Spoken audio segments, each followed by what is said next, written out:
everyone. Welcome. Debates with Hess and Yates, number 8. Almost going to have our number 10 anniversary episode. I don't know if that counts as the anniversary or not, but it turns out we have lots to disagree about, don't we? What do you say? Already disagreeing. No, we don't.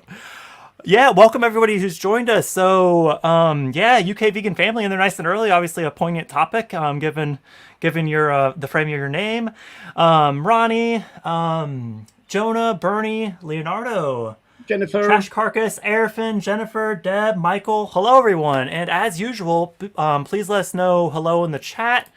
And if you can help with those pesky anti-vegan algorithms, if there is anyone you know who's interested in the philosophy of veganism, which hopefully you know a few, we're going to be kind of exploring that topic in depth today, and we're going to do it through the framing of whether or not human children and also infants can be vegan, and also other animals, and we'll probably focus in specifically on dogs, I think, just to have a bit of a clearer framing. But really, I mean, just exploring kind of what the philosophy actually means is, through that exploration. Because I don't think it's a matter of actually finding any answers today. It's more just probably the discussion itself is where we're going to find the good tidbits. I don't agree with that. In fact, just get straight to the answer. Ronnie has won the debate. Ronnie has run the debate already, so there you go.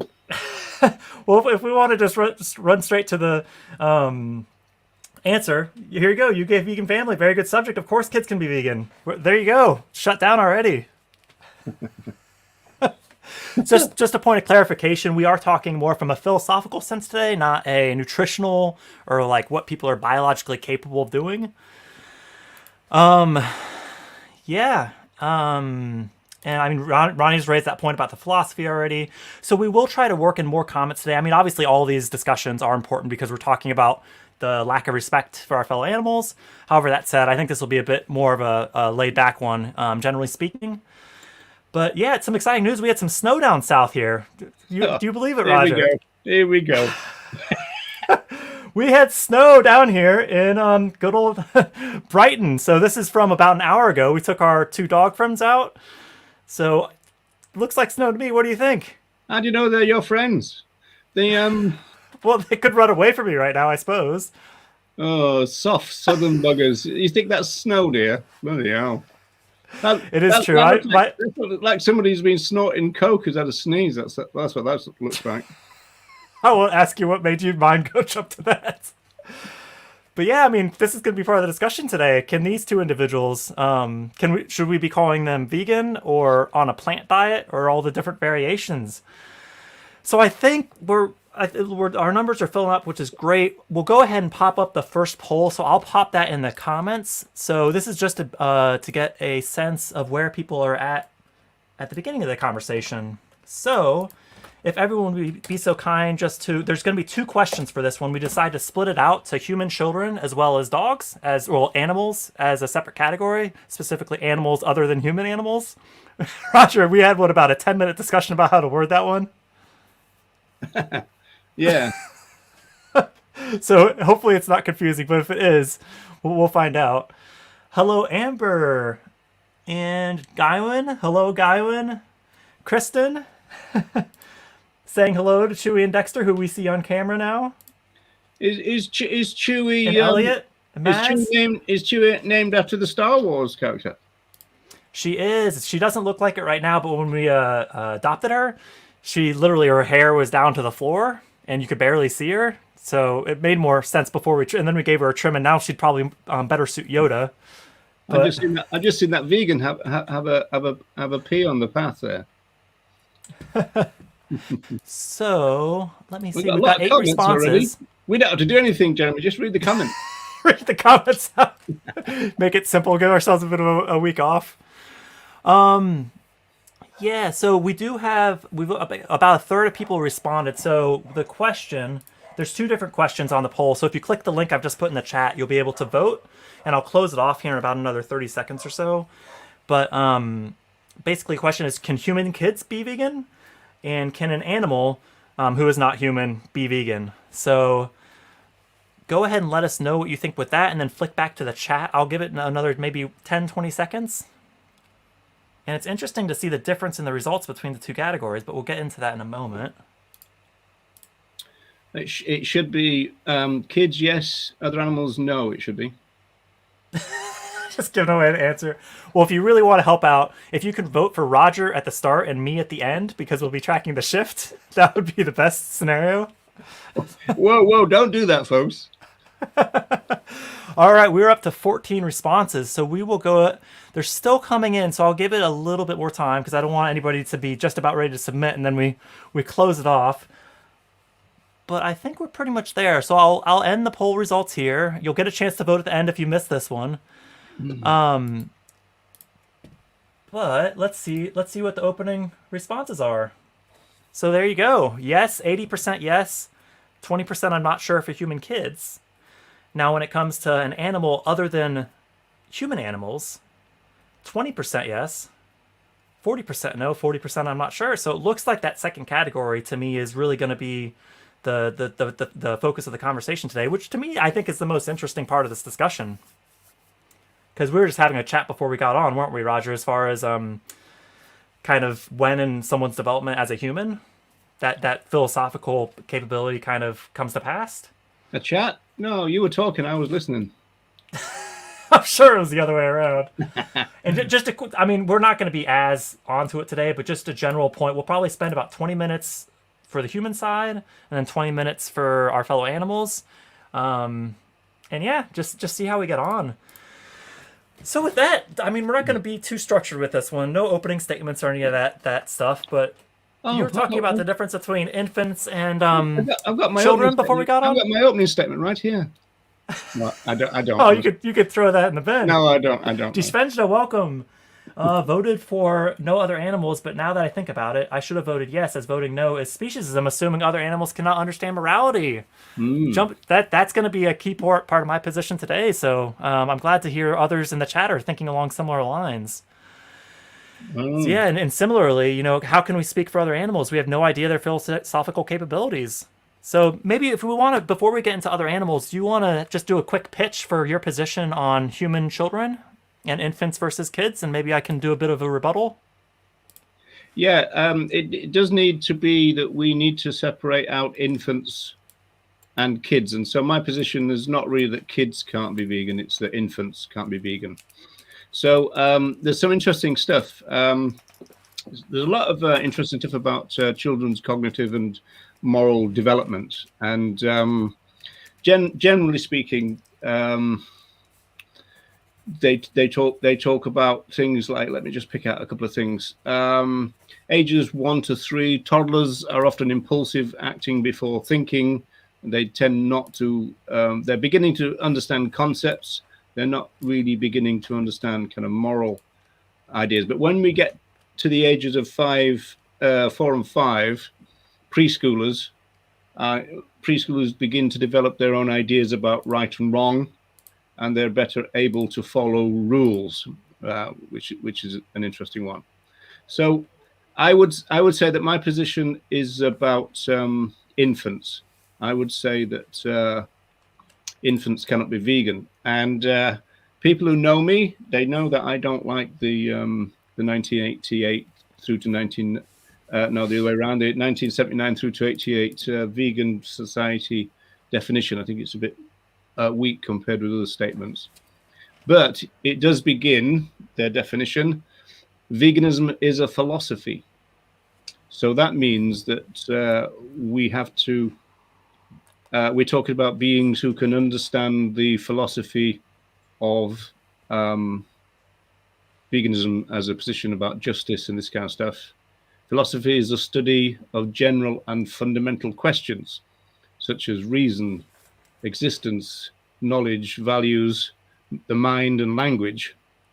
And so, in a broad sense, it says here, philosophy is an activity people undertake when they seek to understand fundamental truths about themselves, the world in which they live, and their relationships to the world and each other. So, in terms of human infant development, there's a growing kind of hierarchy of sophistication that goes on. But as infants, there's very little going on, except, interesting, there's this thing called the baby lab. Let me tell you about the baby lab. It's really interesting. They tested infants as young as 3 months, although most of their subjects seem to be 5 months. And essentially what they do is they kind of show them a morality tale, which is based on a puppet show. And they did find that the kids would prefer the toy, because they were able to choose the characters in the play, as it were. They were able to choose the toy who did good rather than the toy who did bad in the play. And that went for 5 months old, and they were able to kind of reach out and grab the toy. For the 3-month-old ones, they measured that by how long the kids looked at the different toys. So the bad guy, as it were, they looked at them for a certain amount of seconds. The good guy, they looked for many more. So there's kind of quite an interesting thing. So they're trying to answer this question. Are humans innately good, or are we a kind of blank slate? The tabula rasa type idea. Or are we bad and we have to have the kind of badness kind of knocked out of us? And the interesting thing about the research is that it seems that there's elements of good and bad which are innate in human kids. For example, they will want the bad guy in these scenarios to be punished. So they set up a kind of system where these kind of characters can be punished, and that's what the kids want. So there's some interesting kind of stuff. So if you look at Baby Lab on YouTube, there's some interesting stuff in there. But in terms of understanding of philosophy, all the research suggests that children, until they get to around about 4 or 5, are really in the dark about philosophical ideas. And even at 4 and 5, it's still a little bit sketchy. But this is where I would draw a line between infants and kids. That's probably true for most adults, isn't it? Pretty sketchy when it comes to understanding philosophy and concepts of morality. Well, we would argue in a world that's 99% supports animal use. Well, we can, yeah. I mean, obviously, we can argue that, but the point is, even if you look at things like law, there's issues of diminished responsibility. There's the difference between murder and manslaughter. All of those take into account those kind of issues, and of course, there is the issue of criminal responsibility. And if you look at that, then you're into the teenage years, or at least, I think in some jurisdictions, you're talking about age 9, 10, 11, those kind of ages, where it's believed that you've got some idea about criminal liability, and again, knowing right and wrong, this kind of stuff. So, well, Nella's just quickly. Nella's just made a point around kids that also depends on how soon kids are exposed to the truth. When my niece was 3.5, said we should buy all the milk from Tesco and give it back to baby cows. That's just such a cool concept for someone at that age to think that. I think it's quite cool. So what do you think, 3.5? But I guess taking a step back to the infant thing, the whole put a bunny in a apple in the crib, they're not going to eat the bunny and play with the apple. They're going to eat the apple and play with the bunny. And they do that for moral they do that for philosophical reasons, do they? Well, I guess that's an interesting question. I'm trying to think of a vegan version of what comes first, the chicken or the egg, the avocado or the avocado seed. I don't know, maybe. But, wouldn't they... I mean, do we necessarily have to understand the underpinning philosophy? I mean, at its root, isn't it nonviolence and respect for others? Well, isn't there? Haven't you talked about people being born vegan and just realizing it? I mean, if you look at this book here, which is a really interesting book, An Unnatural Order by Jim Mason, he talks about how other animals are, in the human imagination, are very important. The living part of the world, the kind of dynamic kind of part of the world, and almost like a magical thing, which to some extent modern humanity has kind of lost that kind of connection. He's arguing, but what you might have with the bunny and the apple, or whatever the scenario is, You've got that. You got that. You know, it would be unlikely for a child to play with an inanimate object compared with another being who can interact with you. But that's nothing to do with philosophy. Okay, well maybe I can play this video. And this is from a 5-year-old that went a bit viral. So I'm guessing a lot of our viewers have maybe seen it already. But it's just like a minute and a half. But I think it's one worth watching just for the general appeal. But I think plays into this conversation nicely. Eat them ever again. Oh, do you think so? What will you eat instead? I will eat whatever there's on the table, but not chicken or meat. Why do you think it's? Why do you think you don't want to do that? Because they're animals and I like animals. So what will we do if we miss eating chicken and meat? I don't miss eating chicken and meat. How about fish? Fish? Yeah, Fish? Is it an animal? yeah. I won't eat that either. Oh my God! So what? I won't eat animals! Okay. So what do you want to eat? What kind of food do you want to eat? Anything's on the table, but not animals. Why do you feel sorry for animals?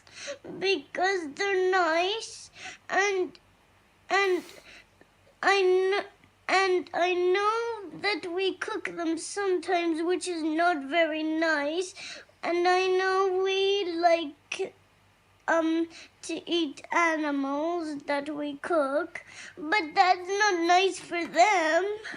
Yeah. Do you think they suffer? I think that they don't really like being cooked in the oven. I think that's some solid animal-centric framing going on right there. There's no it's bad. It's good for my health or any of that stuff. Do you know It's anything just about that video? The history of it, you mean? The context? Yeah, setup. Yeah. Or that it was staged? I'm just asking the question. It looks pretty staged to me, but I mean, like, you've got somebody, an adult, filming a child, and presumably the adult knows what the kid's going to say. They ask questions about suffering, and the child doesn't answer that. They say things that I don't think the animal wants to be cooked in an oven. So, you see, the point is, I'm not arguing that there's no rudimentary issues of things like sympathy, wanting to be friends. And in fact, I mean, like when I give my lecture about sociology, I mean, Stanley Sapon talks about how the first thing we do with children is tell them that other animals are friends and that they are friends to the other animals, and that's what all the storybooks say. So now, then you've got this thing, the two-tier value system problem, which is when do you start to kind of cue your kids in to the reality of the world? Now, some of the vegan families, UK vegan family here, they're starting to tell the truth to kids, as Nella said, pretty early on compared with what other people would do. And so you're starting to kind of give them a moral or at least an uncomfortable scenario that all their friends, some of them now, from that kid's point of view, that little kid's point of view there, some of her friends are now in an oven. She doesn't like that. And the point is, from the two-tier value system that Sapon talks about, it is a major problem that we've got to do. And we tend to resolve it through the categories game. We start to talk about other animals being friends initially, and then we start to say, well, actually, some of them are food and some of them are used for clothing, some of them are vermin, some of them are wildlife, some of them are pests, those kind of things, right? So we start to, as their understanding grows, and it's not just human, non-human relations here. It can be things like sexual relations and stranger danger, all those kind of issues. Children get told a set of things when they're very young, and then they're gradually kind of like let into the adult world, And so that was Sapon's entire research problem. What happens when we get older, when we find out that the rosy picture that we've created for them as children, that other animals are friends and we are friends to other animals, is not actually true. And so I think that you might have an example there where you've got a child who is now realizing that some of her friends are being killed and cooked, and that's what she's upset about. Yeah, and Guyman's just shared an example in the chat around a cowskin sofa, and basically the response being, "Daddy, we shouldn't sit on that sofa," and this being an independent thought because it hasn't been discussed before. So I think when we get into, understanding the philosophy, even that framing, I find challenging because, ask myself, I've studied it in depth, reading Reagan and the rest of it for a while now, and I still feel like I'm still learning more about the philosophy. I don't think it's necessarily we're vegan, we understand the philosophy. I think it's a continual process. As for when in a child's development they can start to do that, I don't know if someone is nonviolent from birth, respects others from birth, and is taught that, when does that transition happen? I think I would be hard pressed to say they're not vegan at any point during that process if they're moving towards that point. You know what I mean? What about all the adults that are, identify as vegan but don't really understand the philosophy? They may do it for ethics. They may do it for the animals. By that framing, wouldn't they not be vegan either if they don't understand the philosophy? Well, it's not whether you understand a particular philosophy here or a particular philosophical position. It's more to do with things about, do you have the capability? Have you moved to the age group and the cognitive development and the moral development that typically you're in an age group where you're then expected. See, that's why, going back to what I was saying about the legal system and everything, you're expected at certain ages to be able to take full responsibility for your behavior. But there are exceptions for that, and that's what gets to be probed. And so if somebody does something and they are of an age when they're supposed to know the difference between right and wrong, but they've done something wrong, okay, but then they've found that they don't understand right and wrong, that changes the moral position of those people. And as we know, we've not mentioned it now because I don't know how contentious it's going to be, but obviously we're talking about what Reagan would call the difference between moral agents and moral patients. And especially for other animals, I think that comes into play. Yeah, and so, but it's also the same. I mean, like one major problem for animal rights theory is, what about human moral patients? Because in that sense, they could do no wrong. So-called marginal cases, and yeah, are you speaking like some type of cognitive disability, or? Well, if those human moral patients do harm to others, but they're not aware of it, then you know the way that we normally deal with that is, well, we control them, not for their good, but for society's good, because they're not really understanding what's going on, right? And so that's the problem there. Well, what about Deb's comment here? Because this is an interesting scenario to unpack a little bit, such as vegan friends who have raised their kids vegan from an ethical perspective, but when they became teenagers, they're now eating cheese and other snacks from animal bodies. So, I mean, I'd find a hard time arguing that they weren't vegan up until that point. But then, obviously, they reverted, so maybe they haven't internalized it fully.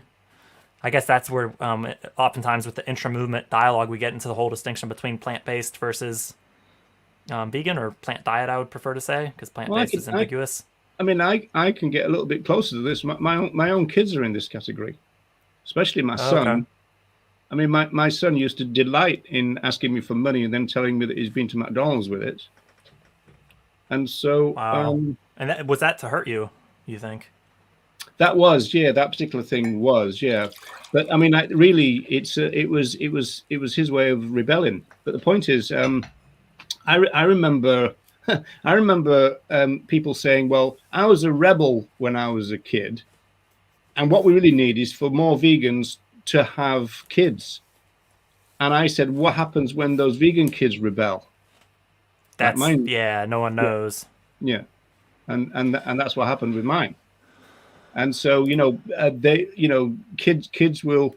You see, the point is, rebellion is based on, I mean, some of it is just bloody-minded and stubbornness and all that. We all know that. But it's usually the fact that you've moved from, in sociological terms, you move from primary socialization to secondary.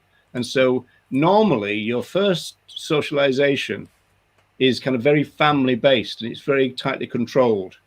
But then the real world, and especially now with the internet and everything else, and phones and everything, the outside world, McDonald's and all those kind of influences, they come into children's lives pretty early on, and in that sense, in terms of socialization, parents lose control at first because human infants are useless.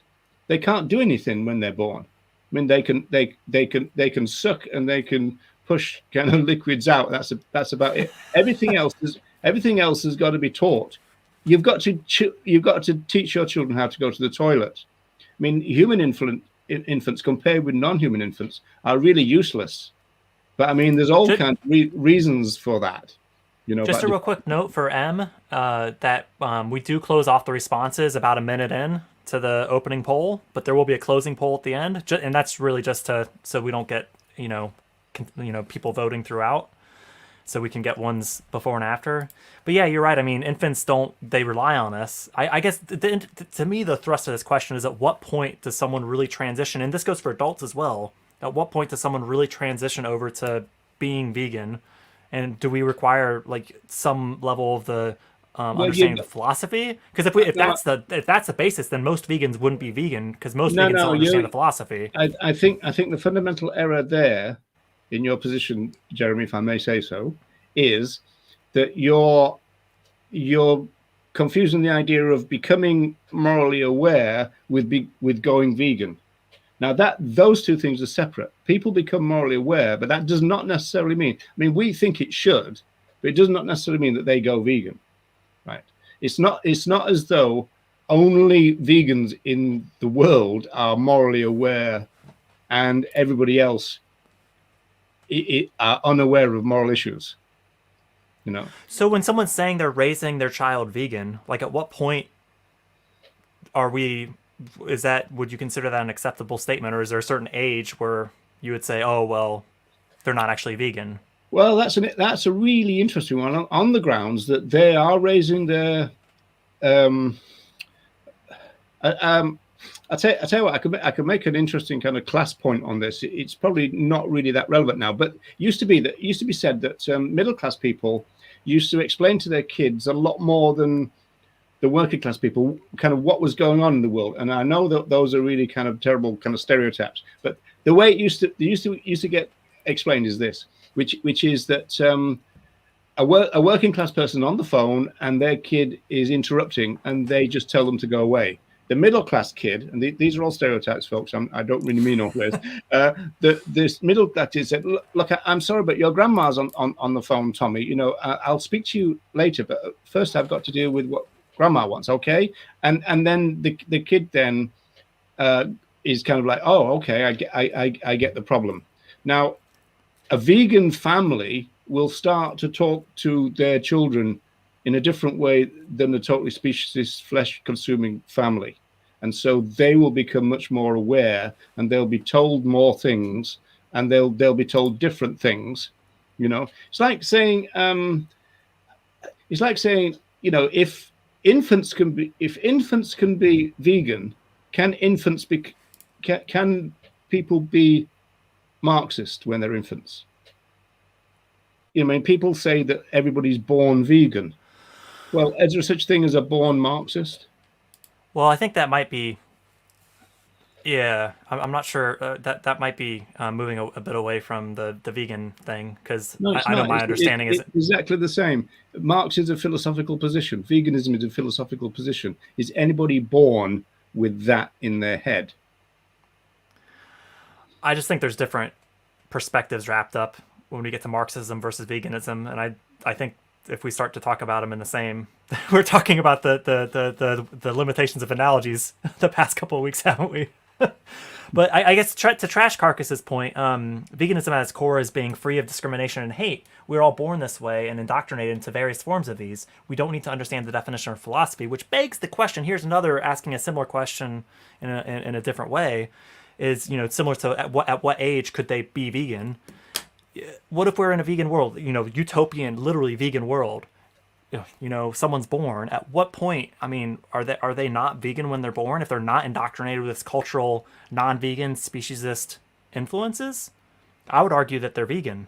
That they were born vegan, and nothing pulled them away from that. Now, obviously, that's not the real world. People are pulled away from it constantly, so there's a bit of a different scenario there. But you know, I'm not sure if you answered the question, like at what age they're capable of. You could be vegan without understanding you're vegan. You're saying, going back to Trash Carcass. Yeah, like racism.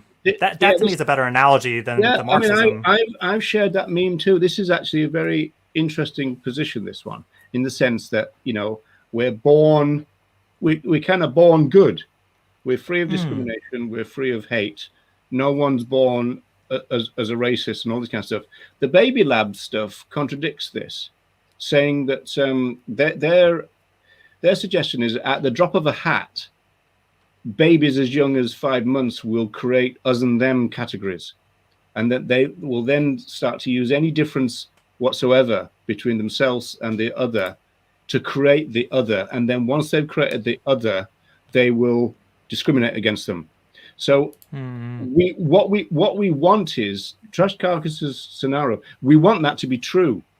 The research is a bit ambiguous about this, and it might not be. And that is a real worry from a vegan point of view, because just a human society point of view, isn't it? That we're actually all capable of evil acts, you know, regardless of talking about our relations with other animals. Not necessarily evil act. It doesn't necessarily stretch that far, but it's something to do with discrimination, favoring yourself, favoring your family over others. Blood is thicker than water. There's all kind of socialization bullshit and all the rest of it that goes into all this, right?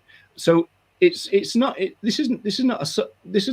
simple thing that we're trying to get to the bottom of it. In fact, from a point of view of psychology, social psychology, sociology, the moral development of children has been one of the most fundamental problems, which has never really been solved, because obviously you're talking about case by case as individuals, but those individuals are also in cultures. Some of those individuals are going to more readily reject their culture rather than adopt it. Most people tend to adopt it, certainly early on, because it's easier to swim with the tide than against it. And, you know, most people sociologically are conformists. So we conform to the society that we're born into until we find reasons and principles not to, or we start to develop our own moral scheme of things. We start to understand right and wrong, and then we apply that understanding to our lives. Now, you don't necessarily have to do that, but where the vegans come from is that they develop the ability to know right and wrong, which is what all humans in an ideal thing happens. And then they start to apply those issues of right and wrong to what's going on around them. So economics, work relations, fairness. I mean, like, there's a lot of stuff. I always say when we used to do school talks to 5-year-olds, we used to talk about fairness all the time. That's one of the things. At the age of 5, children have got a pretty good grasp of this concept of fairness. So that's one thing that starts to lead to their moral development. Well, that's to Twisted Hippie's point. Like, this is an interesting question. Could we actually be moral agents from birth? Like, at what point does that transition, you know, in using Reagan's framing, which I think in the next section I'd like to challenge a little bit, but I'll leave that for the moment. You know, is there a transition from moral patient to moral agent? Or is it actually where there's or maybe it's a ratio, maybe there's a small percent that's moral agent, whereas we're mostly moral patients, and then that shifts as we develop?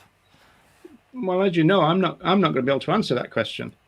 I mean, as you say, it's a complicated topic. We're not picking an easy one.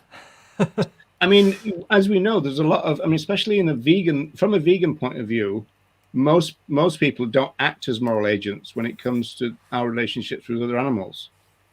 we know that. I mean, most people are oppressors. Most people are exploiters and this kind of stuff. And so, we don't act in that way, because the ideal type of world would be where we all develop a moral sense, and then we apply that moral sense to the world, as I said before.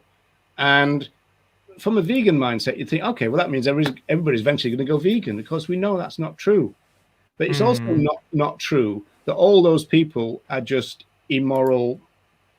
I mean, some of those people do a lot of good for all kinds of things. And some of it is very familial. It's in their family. I mean, some people are absolutely very, very caring about their family, and they go to extreme lengths, for their family.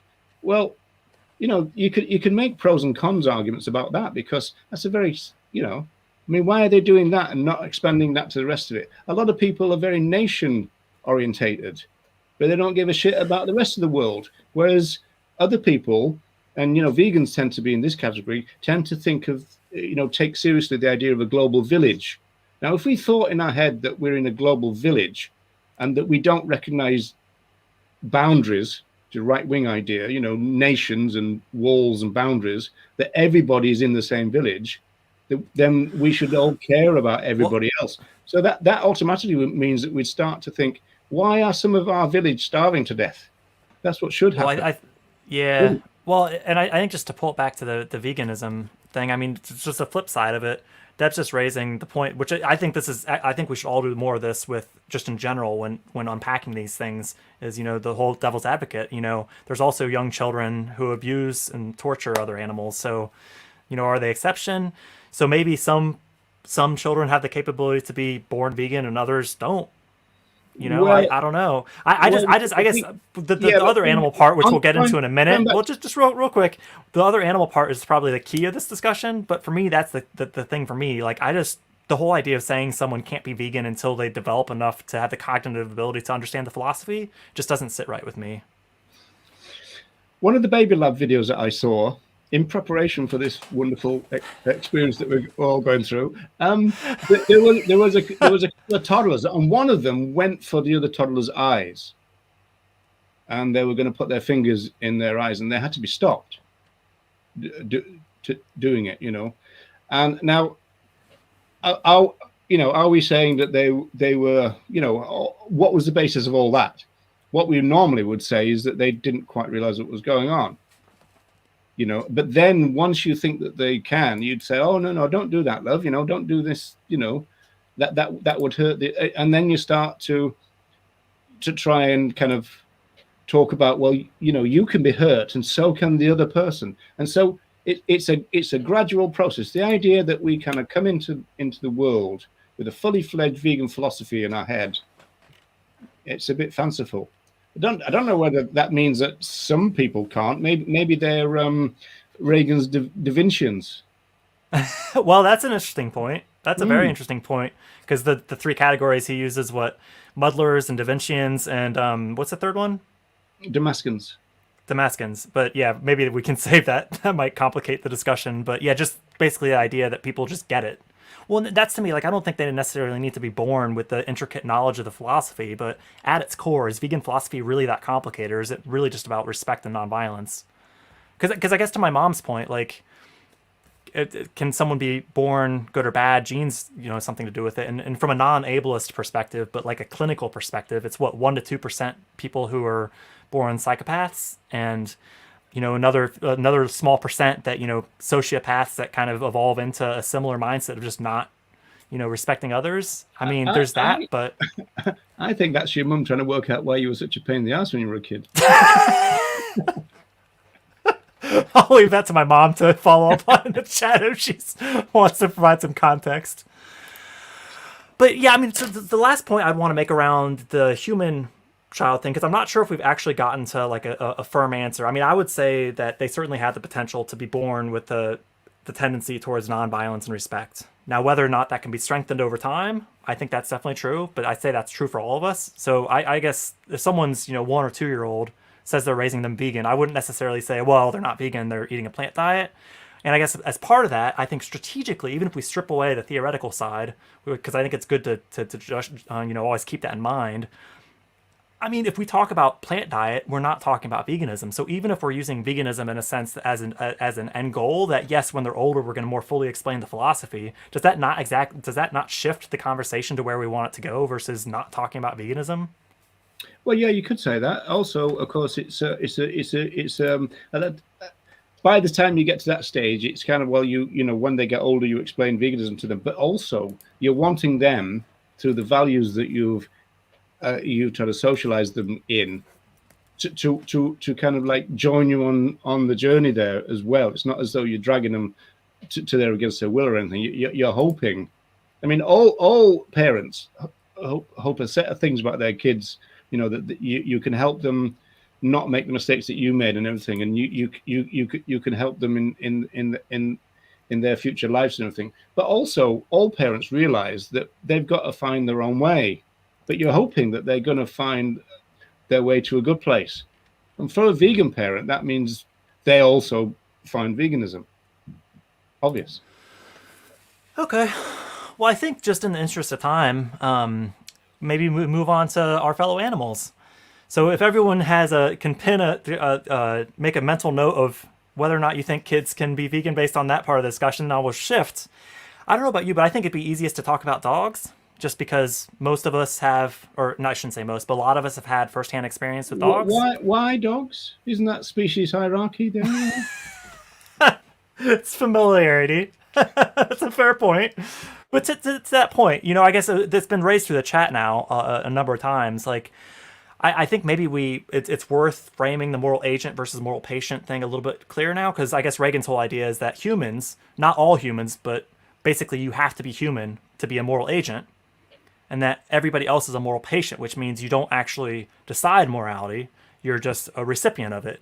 And basically responding to the Kant notion that, because Immanuel Kant would say that if you can't understand morality, then you're not, we don't have to consider you, at least directly. So I think Reagan was trying to close that gap a little bit and say, hang on. They might not be able to conceive it, but we should still be considering them as part of the moral community. So I think it's a step forward in that regard, but I just question if they're actually moral patients by default. And I guess it comes into the question: can our fellow animals, make moral decisions? Which I think is a fascinating topic. I guess you would uphold Reagan's view on that, the dualism he frames. Not totally, in the sense that Reagan was kind of challenged, but I don't really know whether Reagan responded to this challenge. Stephen, I think it's Stephen Saponsis anyway, he talked about how other animals have a proto-morality. And we do see that even with the kind of David Attenborough kind of programs, that they will help each other, which the kind of animal behaviorists say they wouldn't do, but they will help each other. They will help others from a different family. They'll also help others from a different species, which, things like cognitive ethology are teaching us about other animals, things that we didn't know. That actually, if you want to bring Reagan into it, that underlines his position that all our morals should be written down in pencil, because they're going to change once we get to know things. And so people like Mark Bekoff and all the cognitive ethologists and Griffin and all those kind of people, and I think really that kind of discipline has only really kind of developed in the last 20 years, 30 years, maybe at the stretch 40 years. I think I'm right saying that. Now, we've learned stuff about other animals we never knew before, one of which might be that they have a lot more going on morally than we've hitherto thought. I mean, I've always said that the most information that human beings have on other animals is how to exploit them. Until recently, with these ideas, well, I'm interested in their lives, and so that's why I'm having a look at them. Not that I want to exploit them and treat them kind of with instrumental reason, as an instrument for my good. I'm just interested in them, in their societies, the way they organize things. Some of the things that they organize seem to have at least a sniff, let's put it as little as that, of morality about it. Now, where that goes, we don't know. And I don't think Reagan knew either. I mean, but he would say He's a philosopher. He's not a cognitive ethologist. He's not. That's a fair point. It's an important distinction I make. I think I don't know if this is a response to our earlier dialogue, but just real quickly, this is a key point in a vegan's life. I think the having a mom apologize for all the happy meals that were purchased for them. Oh, I imagine the individuals in said happy meals weren't very happy. Arrest that woman immediately. Well, I'd like to play a short clip. It's only 30 seconds. That I think might help us to challenge this question of if other animals are capable of morality. And I'll be interested to hear your thoughts and everybody else's thoughts in the comments. So if I just do this.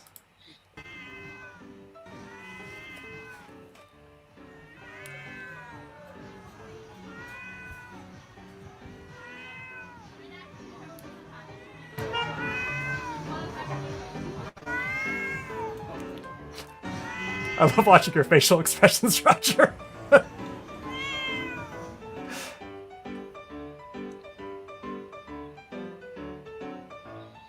That dog is bullying that cat. Well, there's two sides to every story, isn't there?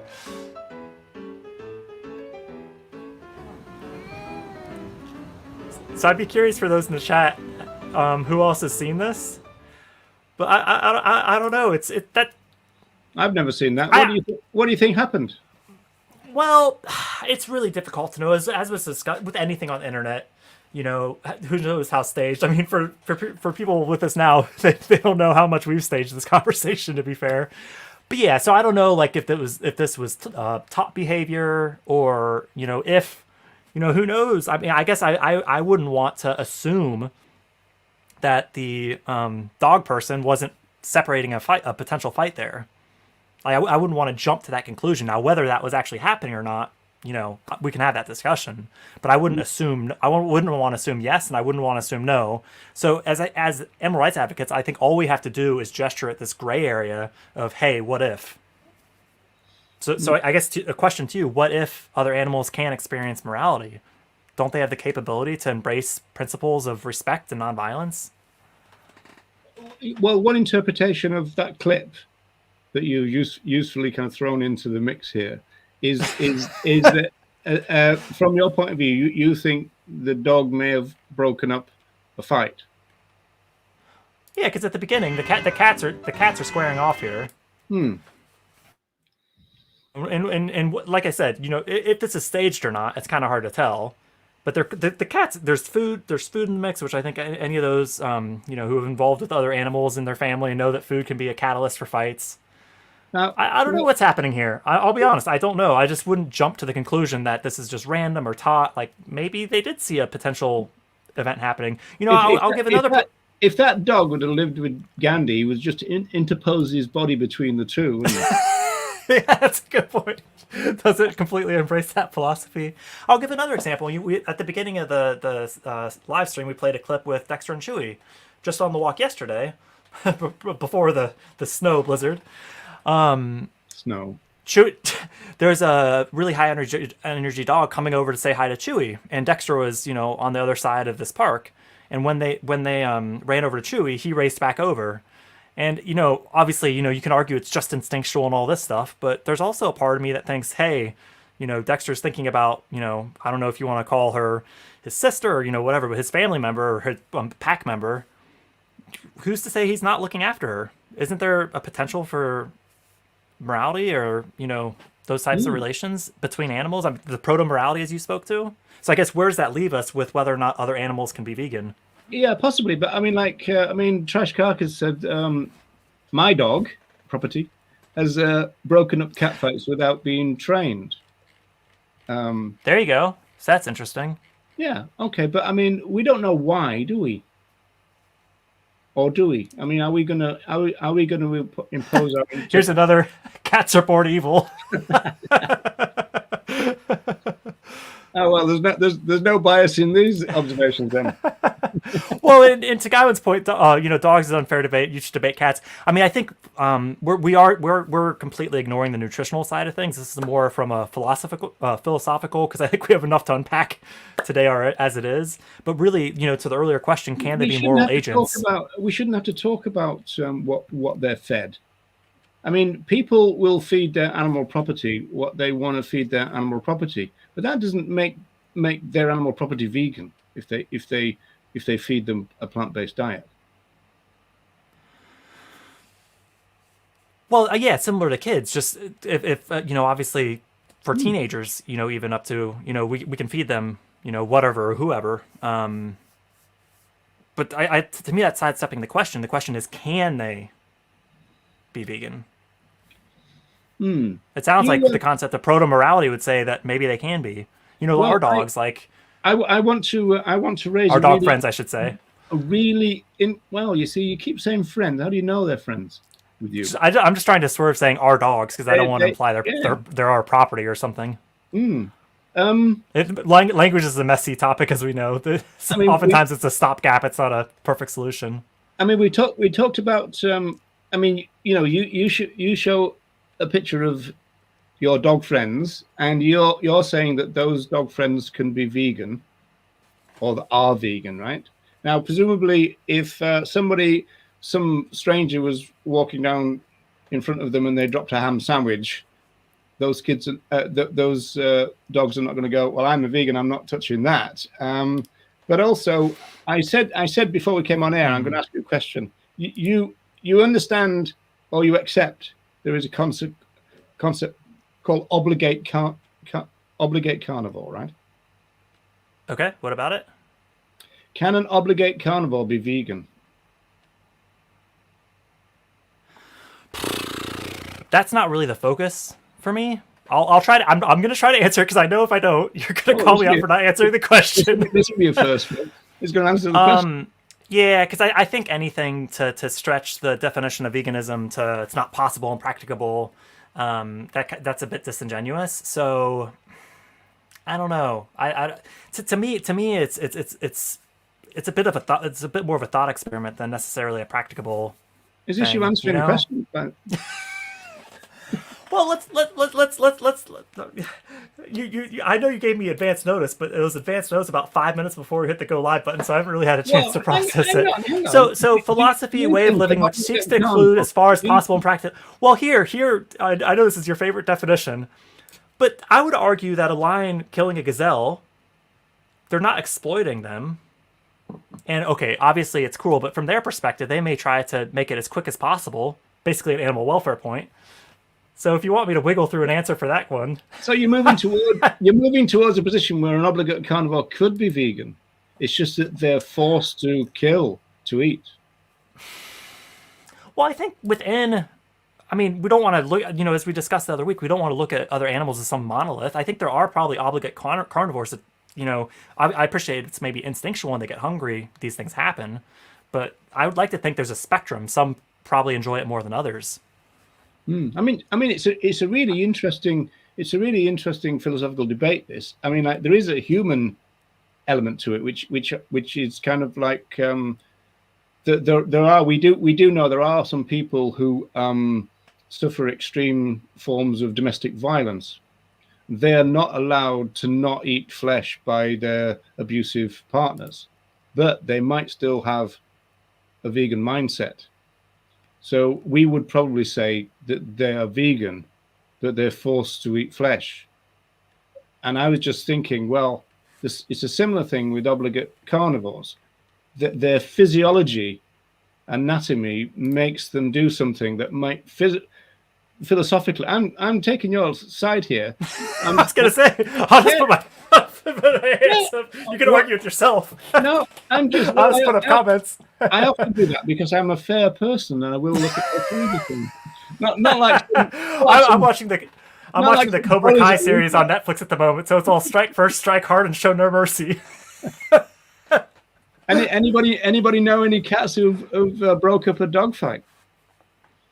Yeah, that would be an interesting one. Yeah, I mean, so I think the short answer to your question is no, but I think there is some nuances to that. No asterisk is the way I would answer that. Well, you got close to saying yes before when you brought up the definition. Yeah, I think with me, with all this stuff, just the blanket statement that other animals can't be vegan because they don't understand the philosophy, that's where I'm just like, is that not imposing our own human superiority, saying, "Oh, we're moral agents; they're just patients. Well, They'll never get it." the definition of veganism is a philosophy. That's the first 4 words, isn't it? Yeah. So, I mean, if we look at philosophy, as we did earlier, a theory or attitude, are we not? Are the animals not capable of having a theory or an attitude, or guiding principles? Surely they live by guiding principles in a similar way to us. At the Darwinian thing, differ in degree, not in kind. Yeah, possibly.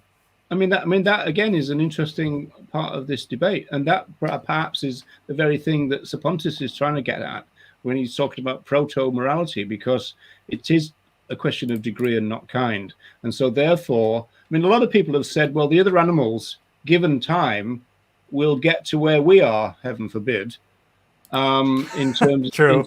in terms of their development. I mean, from the point of view of the Gaia, from the Earth, I mean, we are the most destructive animal on the planet, and so and so they probably don't want any other animal to develop the way that we have, because we're just too destructive, and that from again to flip things, that makes us from the point of view of the Gaia, that makes us the moral patient. I mean, we're terrible. We're hardly doing anything. Even now at the brink, we're kind of looking down at the abyss, and we're at the edge of the cliff. And even now, we won't become moral agents towards the planet. Well, that's an interesting question. Are even most humans moral agents? So yeah, I think that's yeah. In some ways, you could argue other animals are better moral agents than we are, because we destroy our home, whereas they live more harmoniously with it. Carcass, you've let me down there. I hate that. That other animals are babies, fur babies, and all that. I really hate that. I've never liked that. It's not Tell true. us how you really feel, Roger. They're not your babies. You've taken.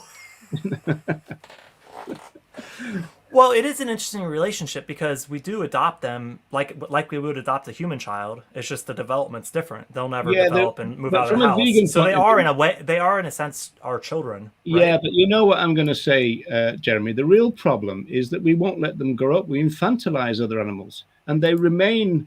I kind of like, you see adverts on Facebook. Who's going to adopt this baby boy, and the dog is 15 years old. And you're thinking, leave it out, John. This guy is a granddad, and so we infantilize other animals by regarding them as our babies. And Guy was just confirmed that they are in fact my friends, regardless of you trying to tell me differently. Yeah. Well, we say other humans are, our friends all the time. We haven't actually had them sign a contract saying they are in fact I'd our like friends. to do a poll of your dogs, I'll tell you that. So this is UK Vegan Family kind of reiterating your point that they can't be vegan because they don't necessarily grasp the philosophy, but they can be plant-based. And it seems like a lot. That's a general. But going back to philosophy on that, they can be plant-based, but would they choose to be? If they chose to be, they're moving towards being vegan. If it's been imposed on them by the vegan human, that's a different ballgame, isn't it? Well, and it's impossible to really measure these things, because oftentimes they might eat one thing over the other, but it may have more to do with the smells or textures than necessarily some type of ethical conceptualizing that's that there's someone's body sitting in front of them. Is Johnny a vegan? What's that? That last one from Trash Carcass before. Well, I think this is kind of the dropping a sandwich thing. We do that with human children, which kind of goes back to the earlier point. Are actually most human children born vegan, and they're just indoctrinated to not be, but they don't even know about it? Is a similar thing happening with, dogs. Are our friends? They're maybe a family member. Can I say that? Yes, they are imprisoned in your compound. Yeah. So I guess the key thing for me, I mean, it's an interesting discussion, but to me, and because we are at the hour mark, so we'll start to wrap this up soon and do the final poll. But I guess to me, the whole question with this is, what efficacy is there to saying they can't be? To me, to strip them of capability of being moral agents or moral decision makers or just rational, all this stuff, I think it just feeds into that very human superiority that we're trying to dismantle. So that's where I'm not saying firm yes, firm no. I would just like us to live in that gray area of, hey, maybe they do, maybe they don't. Well, I think that's your strongest point, and I would have really been interested in see what Tom Reagan would say to that. I think he would say, well, that's a very difficult question. And you could probably say with certainty you would start with that. Yeah. And that, I'm not quite sure. I'm trained as a philosopher. And he would probably say that what we need is people of goodwill to come together to try and, discuss, solve, assess this issue, which is what we've done in the past hour. So we've done what Tom Reagan would suggest that we should. We're all people of goodwill, present company excluded. And, and that's what I mean. Like these are actually. I mean, they're simple questions. Can kids and other animals be vegan? But they actually are very. They're dense philosophical problems. I mean, like I don't think I've seen a chat as involved as this one in any. Yeah, that's great. Yeah. Well, and to that point, I'd really like to focus in on what Michael said here, that basically around 2 hens at an animal sanctuary were fighting, and 2 small groups of other hens intervened and broke it up. And I've seen this at Friend myself. I've seen there's a group of ducks and a goose called Gooseus, and he's a badass goose. Like, he will literally, if there was a fox on the property, he would defend these ducks against the fox constantly. If anyone's volunteered there, chances are you've turned around and seen Gooseus looking up at you, and you have to move on because he doesn't take any shit. But, Gooseus. Anyway, but I guess the point is he literally he stays with those ducks, his duck family, then most of the day, and if something were threatening them, he would intervene. So what is that if not some type of proto-morality like you alluded to earlier? Well, again, you see, the point is the unfortunate thing about it. I mean, if this was a methodological class, we would say that the real problem is that we can't ask them, or at least we've got to do things like that's in the there's a video called Stimulus Response, and they asked chickens certain questions, and they answered them by the chickens answered them by doing things. That the same thing actually happened in the baby lab thing, which is an interesting comparison between the two. All the subjects in either the chickens or the baby could not answer, a questionnaire, or can't answer a question that you would just ask them. So you have to find other means of measuring all that, And now I've forgotten the thread that I was.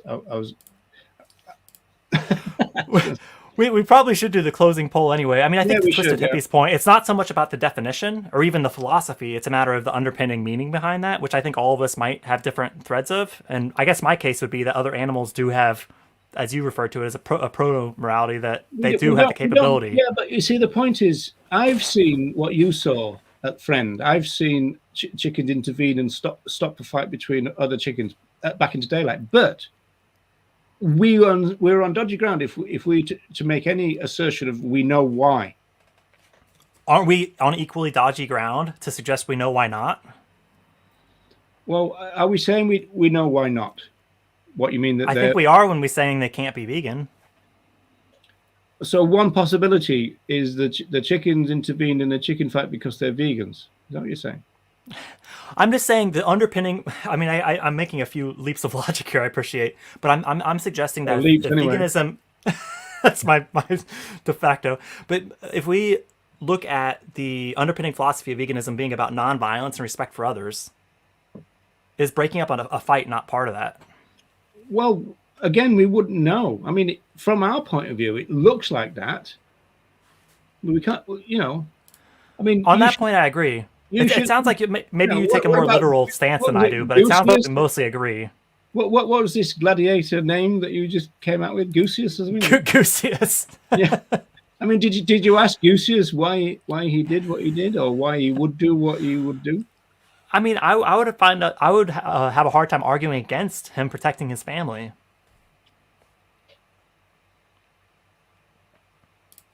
Yeah, it's an interpretation, though, isn't it? We don't know.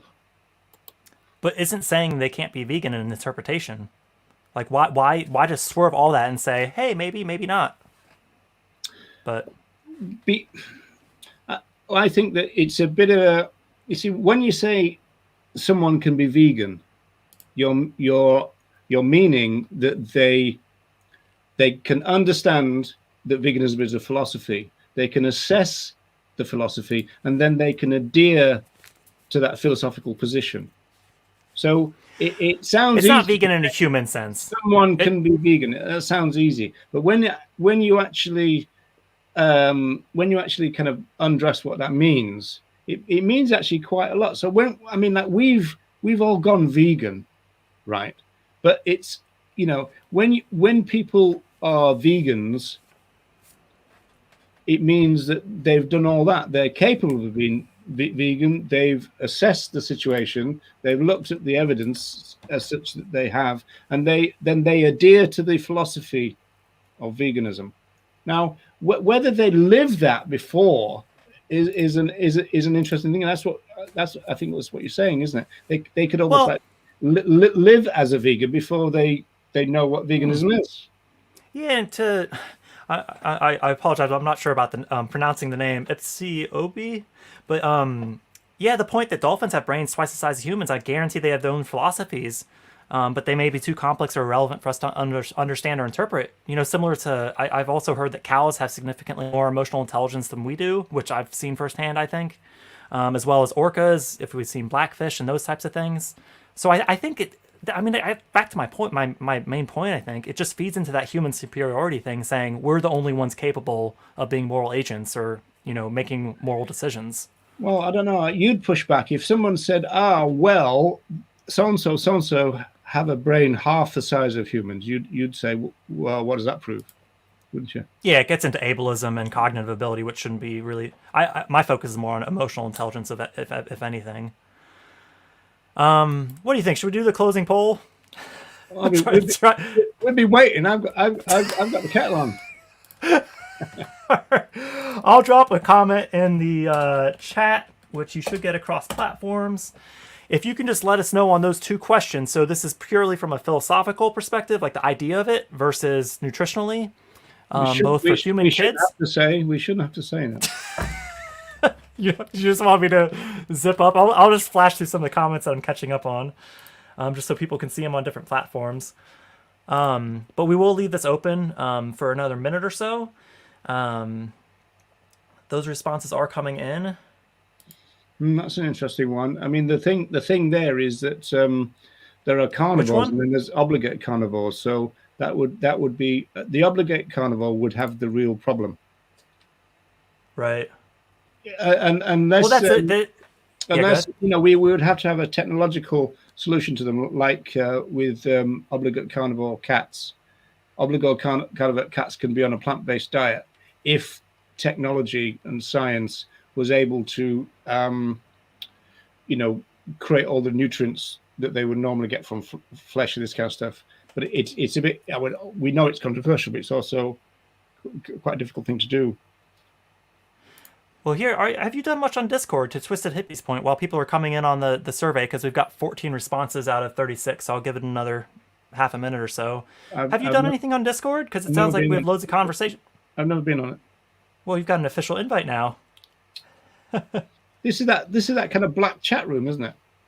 It seems to be mostly audio based, and then people chat kind of like they do now here.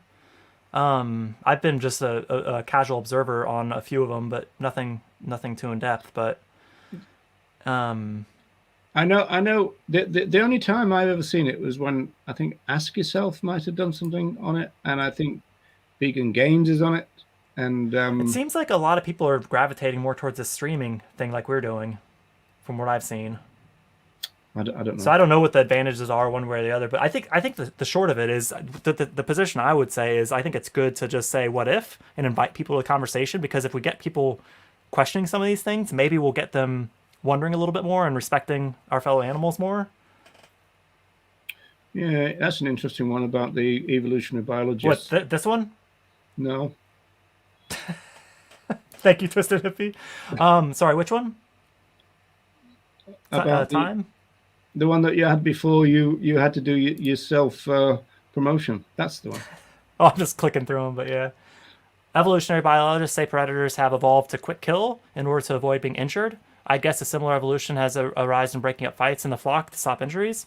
Yeah, and maybe kind of the stronger as group. I don't know. We are at 16 responses. I'll close this off and let's look at the results. Let's look at the results. I can Drum hardly roll, contain please. myself. All right, so it looks like we're looking at 87.5% on the child side. I'll just put these in. And then it looks like on the can other animals be vegan? It seems to still lean towards that no. But actually very divided. So I think this, and obviously some people kind of join and drop out, but would it have been different? I wonder if it was can human infants be vegan, or wouldn't that be the same? I guess we'll have to. Well, I guess we could do a part 2 in the coming weeks for infants. But yeah, I mean, I would like to think that they could be born so-called vegan and maybe come to understand the philosophy. But I guess that's kind of trying to look at the optimistic side of humanity, maybe. That we do have a potential to kind of reject some of this oppression and violence that we seem to be so good at. Well, really, we're talking basic kind of nurture nature here, aren't we? Yeah. Oh, that's a big part of it. But I mean, certainly giving them the benefit of the doubt that they could be is the big thing to me. Yeah, so I'll put up these numbers. This has been good chat. I think. Let's see here, shift tracking. So it looks like there wasn't much change for human kids. Basically the same. Gained a bit of ground in the yes, but it seems like people are pretty much on the same category for that. So that, yes, actually human kids, but to your point, maybe human infants would be a different response. But then for other animals, there's been a bit more movement. A lot more people have moved towards that yes. And the no is basically the same, looking at the ratios of who voted. And then a lot of the unsures, moved to maybe that yes category. So it seems like we made a case for other animals being capable of morality. Do you think that's can we consider that a win for today? Well, I'm not. It wouldn't kind of break my heart if we kind of move that way. And as I said, there are some people who argue it, and of course, it's all to do probably with degrees and what we actually mean and everything. And to try and resolve all that within an hour is a bit ambitious in the first place. So yeah, I mean, interesting. I mean, I think I'd be interested to read the comments afterwards because they were coming so quick I couldn't keep up with them. Yeah, and well, tomorrow, I guess it's kind of a related discussion, isn't it? Having harmonious relations with other animals, humans and other animals. It seems like still more to discuss there. So again, to your point, it's kind of hard to pack these things into an hour. Ronnie's back as a guest panelist, and then we also have dropping in Tim Barford from YOA, the hemp specialists. So we just want to put a few questions, probably linking the idea of hemp and palm oil, maybe that kind of. As far as moving towards industries that have a lighter footprint on the earth, kind of thing. Yeah, all that. Yeah, and also hemp can kind of grow in places that palm oil can't, and so that's kind of not food miles but miles, in terms of you'll probably be able to just get that locally. Okay. Well, it's been a great chat. I mean, we are winding to close, so if anybody else does want to, I'm just looking through the final comments. So if there is anything else you want us to cover, chuck it at the bottom now. But Jonah's just saying the discussion does appear to value the intellectual approach intelligence rather than emotional approach intelligence. I think that might be down to the person. I definitely try to appeal more to emotion. I mean, obviously, I ground everything I say in logic, or I try to at least. But I really focus on the emotional, like people's experiences with other animals, be them, dog, cat, family members, or so on, and then kind of moving that out to other species and just kind of creating that doubt all the way down to fishes and bees and the rest of them. I'm very sympathetic to what Jonah's saying here. the only problem, of course, is that when you start using a word like philosophy, then it pushes it towards the former category. But I do get the point. And, somebody who is very, is an emotionally sophisticated and developed entity, let's say person, is obviously a good thing, and there's this thing called emotional intelligence. So, that is obviously a very good thing. Again, is exactly what all that means and the ins and outs of that is another matter, I suppose. Well, here's one that I think is an important one. Just moving topics a little bit. Maz has just asked, and I think this is a great one for you to field, is why is animal rights not as strong as it was in the 80s or the 90s? I mean, certainly we can look at the animal rights marches in the U.S. So and how they kind of shifted. Another hour? Maybe we could tee that one up for a few. I don't know if we could frame that one as a debate. I mean, I could try to take the position that it's stronger now and that there's more vegans, but I'd probably lose that one. But I could try to argue the position at least. Well, maybe the real answer is it was never strong. That's an interesting question. Well, what was it? 25 to 75,000 people who marched to D.C. But I'm sure there'd be a lot of different people arguing about, what they were, who they were, and all that. And it certainly was the case that people like Francione and Tom Reagan thought that they were seeing the birth of the animal rights movement. Although Francione makes some interesting comments in recent interviews, saying that he didn't,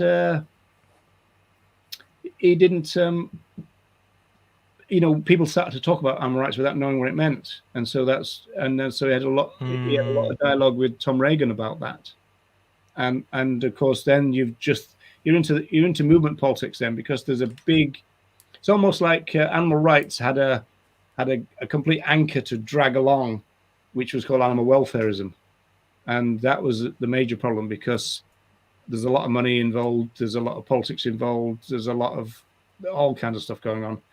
It's a massive issue. Yeah. So I think we could certainly have a whole nother chat around activism in general. I mean, my naive hope is that once this pandemic stuff starts to lift, which it seems like at least in the UK it's starting to dip back down, hopefully it's just opening up floodgates and all the animal advocates rush out into the streets and just can't wait to get back at it. But whether that'll become a reality or not, to go to Ronnie's point. I mean, loads of activism, but it was called animal liberation, not animal rights. Yeah, that's true. And just real quickly to Dave's point, I mean, I know I have. We'll see how Roger responds to this based on the discussion, but I know I have 2 vegan dogs at home. So I'll just throw that framing out there to see how Roger likes it. But because the whole discussion has really been, can they understand the idea of veganism, not so much from a nutritional perspective? Because as far as I'm concerned, my firsthand experience is that dogs can absolutely thrive on plant food. And Bonova is actually what we do. Bonova Organic is we do half that and half kind of a homemade thing. So if anybody is interested in that, drop me a message, because I have a whole recipe written out for what we do for the homemade thing, just to give them a bit more variety. Am I being asked if I eat standard dog food? Well, to that point, I've eaten our dog's food. Everything we give them, I've tried myself, because I think it would be specious not to. Could you imagine thinking like, oh, I'm not going to eat that. That's the dog's food. Did you? Not gonna touch that one, are you? Did you have it? Did you have it in a bowl on the floor? Did you, Jeremy? Well, funny story. There was one time where I came. It was late at night. Opened the fridge, saw something in a Tupperware container. I thought it was leftovers. I ate it, and I said to Nisha the next day, like, "Oh, those leftovers were really good." And she's like, "That was for the dogs, but glad you liked it, because it's just it's Whole Foods and." Maybe I can get you an appointment at a clinic that I know, Jeremy. Yeah. I won't touch that one. I'll leave that one for to be unpacked in the comments maybe. All right, hour and 20. We should probably wrap this thing up. I am starting to do summary videos, so if anybody's missed part of the conversation or can't join us any week, try to compress these conversations into about 10 minutes. I probably do lean a bit towards my thoughts on the subject versus an objective summary, so caveat that. You think? But, Roger does his videos on his channel too, so I'm counterbalancing that. So anyway, yeah, I've really appreciated the discussion and everybody joining as usual. I hope everyone's doing okay. I know here in the UK, like I said, the numbers are starting to look a little bit better, but I think we're still very much in the depths of it. So just keep taking care of everybody. And on to that point, in 40 minutes on Michelle Lowe's channel, I'll drop the link here. She's doing a monthly Q&A.